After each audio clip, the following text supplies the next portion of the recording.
महाराज जी, आज एक प्रश्न था, इस प्रसंग चल रहा है इसलिए पूछ रहा हूँ। ये किसी और ने बैच में प्रश्न है। महाराज जी वो कह रहे हैं कि 12 साल हो गए, उनका बच्चा हुआ नहीं, किसी कारणवश गिर जाता है ऐसे करके।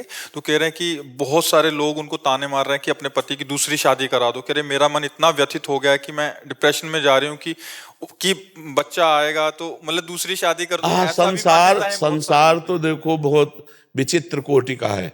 संसार की तो सलाहें बहुत अलग अलग कोटि की हैं, बहुत अलग अलग कोटि की हैं। संसार की सलाह न माने तस्मात् शास्त्रम प्रमाणम ते कार्याकार्य व्यवस्थितो। कार्य और अकार्य की व्यवस्था शास्त्र सम्मत है।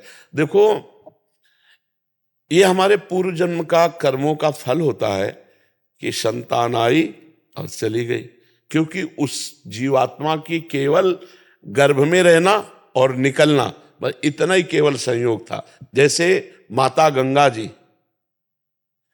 महाराज शांतनु से जो पुत्र होता गंगा में फेंक देती, 7 को फेंका, 8वें को जब उन्होंने रोक लिया तो ये कोई नई घटना नहीं थी। ये घटना पहले ब्रह्मलोक में तय हो चुकी थी। जब अष्टवसु को वशिष्ठ जी ने साप, वो बड़ी कथाएं हैं, उन कथाओं का, वशिष्ठ जी के पास एक नंदिनी नाम की गाय है जो सर्व सुख प्रदान करती है। मतलब जो आप चाहो, जैसे कल्पतरु तैसे वो कामधेनु, जो चाहो आप वो दे दे, और उसका दूध पीने वाला अमर हो जाता है। तो 8 वसु जा रहे थे, उनकी पत्नी एक के साथ थी, तो उन्होंने कहा ये बहुत सुंदर गाय, बोले तो कामधेनु गाय है।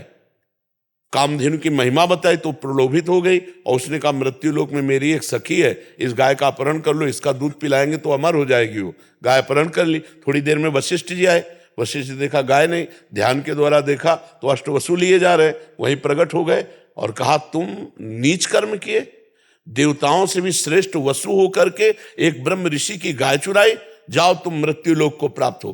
तो 7 चरणों में गिर गए। 8वें की पत्नी ने ये सारा प्लान बनाया था, 8वें सम्मिलित सब थे। तब उन्होंने कहा महाराज मेरी कोई गलती नहीं, मैं केवल 7 था। तो बोले 7 ही जन्मोगे, पर जन्म लेते ही मुक्त हो जाओगे, लेकिन 8वां ये मुक्त नहीं होगा। तो उनका प्रभु वसु से हमको मनुष्य लोक में जन्म लेने का शाप दिलाया इसने, तो मुझे मृत्यु लोक में स्त्री प्राप्त ना हो। तो उनका एवं मस्त ऐसा ही हो। तो देखो 7 जन्मते गंगा जी ने मार दिया, गंगा जी के जल में फेंक करके। और 8वें भीष्म पितामह, और कहा था कि मुझे पत्नी न मिले तो आजीवन ब्रह्मचारी। सब विधान भगवान का पहले से होता है, हम लोगों के कर्मों का जाल बिछा हुआ है। इस कर्म जाल को अगर काटना है तो भगवान का स्मरण करते हुए इतना महान हम भजन करें कि हमारे सारे कर्म विध्वंस हो जाएं और भगवत प्राप्त हो जाए। ये संसार, किसी के लड़का नहीं होता तो गाँव में इतना टॉर्चर करते हैं। अब वो जो बहन है, माता है, उसके कान में जब ये शब्द जाते हैं तो कितना उसको जलन होती है। ये नीच बुद्धि के जो लोग होते हैं ना, ये टॉर्चर करते हैं। जी मान्यता है ना, उसी के लिए प्रश्न कर रहा हूँ। नहीं नहीं, ऐसी ऐसी बिल्कुल नहीं धारणा करनी चाहिए। कितने लोग अपने यहाँ है जो, हाँ, पति पत्नी मिलकर के जवान होकर के ब्रह्मचर्य व्रत धारण करके भजन कर रहे हैं भगवत प्राप्ति के लिए। तो ये सब संसारी बातें तो नहीं, तस्मात् शास्त्रम प्रमाणम, शास्त्र के प्रमाण के अनुसार चलना। वैसे प्रत्येक माता पिता को ऐसी चिंता हुई है, इतिहास साक्षी है। चाहे वो महाराज चक्रवर्ती सम्राट दशरथ जी हो या नंद बाबा यशोदा जी हो, बड़े बड़े महापुरुषों को भी, क्योंकि गृहस्थ धर्म का फल है संतान। अगर वो चाहे लड़की हो चाहे लड़का हो, दोनों को समान भाव से देखना चाहिए। पुत्र में प्रधान भाव नहीं रखना चाहिए, क्योंकि इससे भेद बुद्धि पैदा होती है और ये धर्म विरुद्ध है। तो आज समाज में जैसे भाव बढ़ रहे हैं, पर यदि प्रारब्ध में संतान नहीं है तो निराश होने की जरूरत नहीं है। पति पत्नी दोनों फिर आगे चलकर ब्रह्मचर्य नियम ले और सन्यासी की तरह जीवन व्यतीत करते हुए भजन करे तो परम लाभ भगवान की प्राप्ति हो जाएगी। भगवान को अपना पुत्र मान ले, गोपाल जी को अपना पुत्र मान ले, पर गृहस्थी में प्रायः ये आकांक्षा रहती है। श्रीमद् भागवत का प्रारंभ ही इसी से होता है। आत्मदेव नाम के एक ब्राह्मण थे, बहुत समृद्धशाली थे, उनकी पत्नी का नाम था धुंधुली, लेकिन उनके कोई संतान नहीं थी। बहुत उन्होंने दान पुण्य यज्ञ याग आदि किए, लेकिन संतान नहीं हुई, क्योंकि उनके प्रारब्ध में संतान नहीं थी। तो उन्होंने सोचा कि मैं कर लेता हूं। इतना संतान में प्रियता बढ़ गई कि वो अपने शरीर को नष्ट करने के लिए जंगल चले गए। जंगल में देखा तो जब कोई धर्मात्मा पुरुष अपना अनिष्ट करना चाहता है तो भगवान किसी न किसी रूप में आ जाते हैं। तो एक सन्यासी के रूप में भगवान पधारे। उन्होंने कहा कि ब्राह्मण तुम क्यों निराश बैठे हो? तो उन्होंने दंडवत किया और कहा संत भगवान हमें संतान चाहिए। बहुत समझाया कि संतान से सुख नहीं है, संतान एक स्वाभाविक अगर प्रारब्धवशात होती है तो अच्छा, लेकिन मैं तुम्हारे भाग्य में देख रहा हूं 7 जन्म तक संतान का योग नहीं है, इसलिए तुम हठ मत करो। उनका संतान या तो या नहीं तो मृत्यु, हम ठान कर आए। तो उन्होंने अपने तप बल से एक फल प्रकट किया और कहा जाके अपनी पत्नी को खवा देना, बढ़िया संतान हो जाएगी।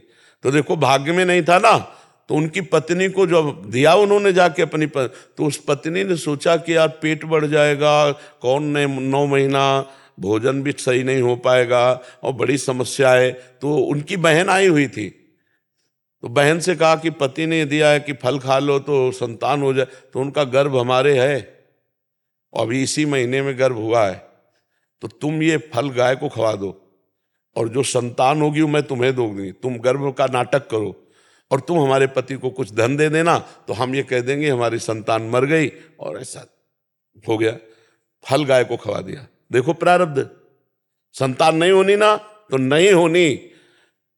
अब 9 महीने के बाद वो गर्भ का नाटक करती रही 9 महीने तक, और जब उसके संतान हुई तो रातों रात मंगा लिया और बस आत्मदेव के संतान हुई, बड़ा आनंद मंगल।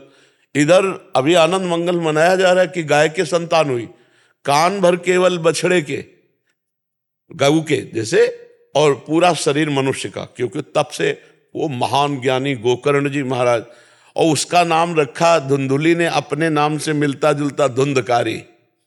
अब वो जैसी जैसी अवस्था बढ़ी वैसे वैसे वो नीच आचरण करने वाला, छोटे बच्चे खेल रहे हैं उठा के कुएं में डाल देना, फिर चोरी करना, व्यभिचार करना, और इतनी पिटाई की माता पिता दोनों की। तो माता तो पिटने के भय से ऊब करके कुएं में गिर के मर गई। गोकर्ण के हाथ जोड़ा उनके पिताजी ने, कहा बेटा मेरी तो दुर्गति हुई जा रही पुत्र मोह में, इससे तो ये ना होता तो अच्छा था, तो बेटा अब क्या करें? तब उन्होंने कहा कि अब इस समय संसार के राग का त्याग करके एकांत में जाकर भगवान का चिंतन करो। धर्मम भजस्व सततम त्यज लोक धर्मान, सेवन सदा साधु पुरुषन, जय काम तृष्णाम, अन्यस्य दोष गुण चिंतन मास मुक्त्वा, सेवा कथा रस्म हो नितराम पिबत्वम। लोक धर्म का त्याग करो, ये लोक धर्म की संतान हो, परम धर्म को स्वीकार करो, श्री भगवान को। बोले परम धर्म को कैसे स्वीकार करें?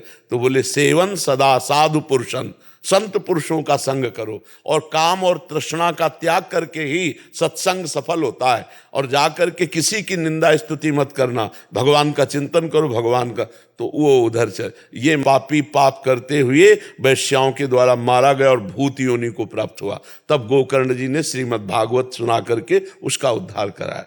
तो जरूरी नहीं है कि संतान अगर हमारे पास नहीं तो हम व्यथित बने रहे, नहीं, हमारा मुख्य लक्ष्य भगवत प्राप्ति।